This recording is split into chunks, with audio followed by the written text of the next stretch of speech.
Hi there, it's Bosky from Be Versatile.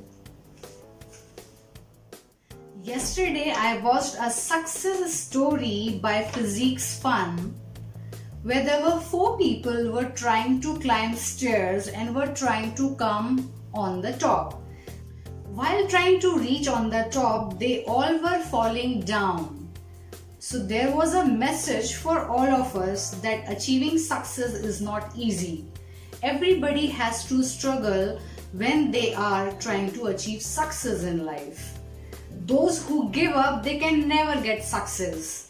And those who show consistency in their work and don't get tired, don't get frustrated, but still keep working in the way to achieve success, they get success. So it was all about success, success and success. The story was wonderful, it was amazing to watch. But when I tell you this story, I was repeating success words many times. And this success word in my sentences were actually noun.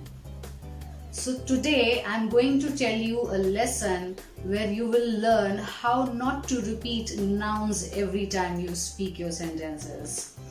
This is what our today's lesson 2 is all about, that which part of a speech should we use to avoid repetitions of nouns.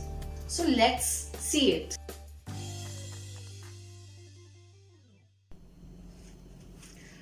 After nouns, it is pronouns that must be recognized properly. I have got these examples here for you. There is a boy named Piyush. He says, I am Piyush. Piyush is a manager. Piyush is fun-loving. There is another example. Now we are talking about a girl named Ramya.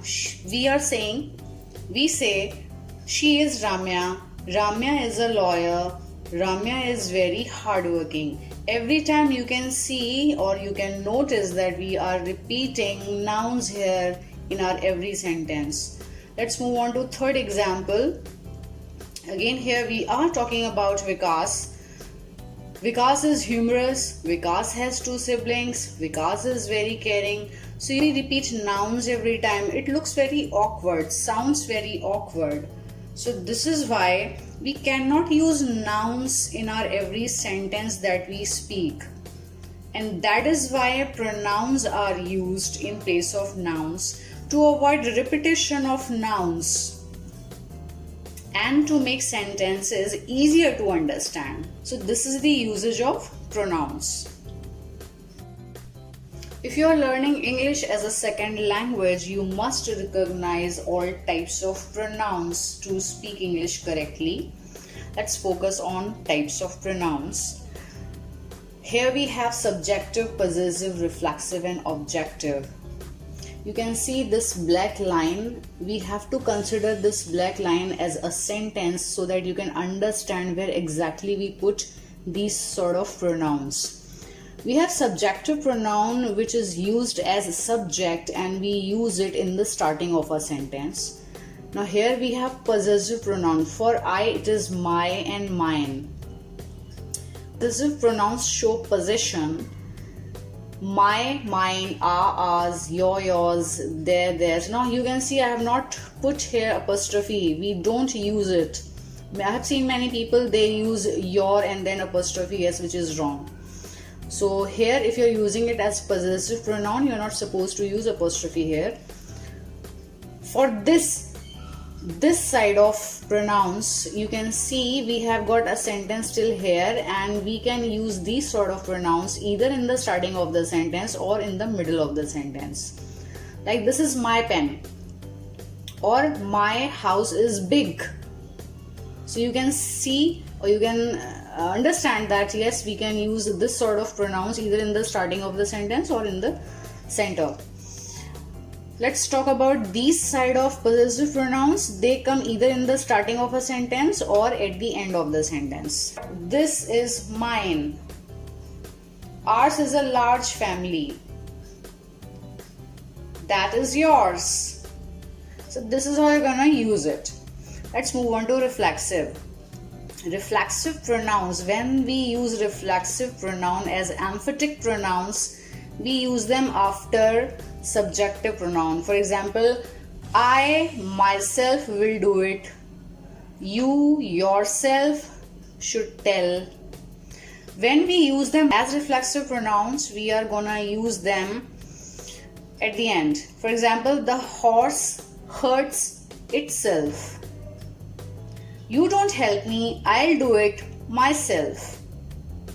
What is the meaning of reflexive? When the action done is reflecting back upon the doer, then that is why we call it reflexive pronouns.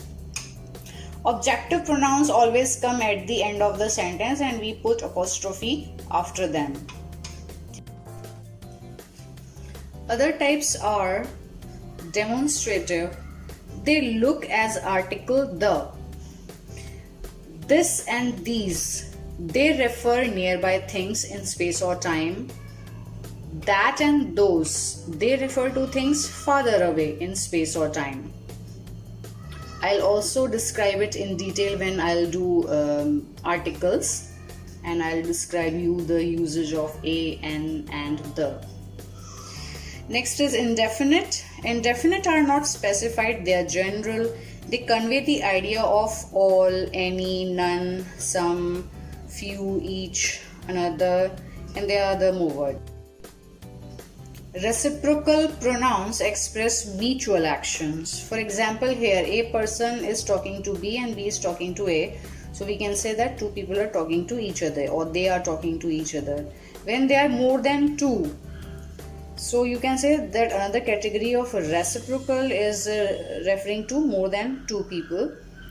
So we can say that for example, there are 4 students and they're talking to one another. This is how we speak.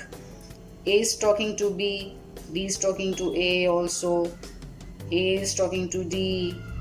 Here action is expressed among more than 2 people. Next is interrogative. They are used to ask questions. So here we use all WH family. I'll explain you, I'll make the separate video where I'll tell you the usage of WH family. And then we have relative pronouns. Relative pronouns have all WH family, that, whoever, whenever, whoever, whichever. Again, I will have separate independent video on this because it shows relation or it is used as joining words. So when I'll explain conjunctions in detail, I'll make the separate video on it.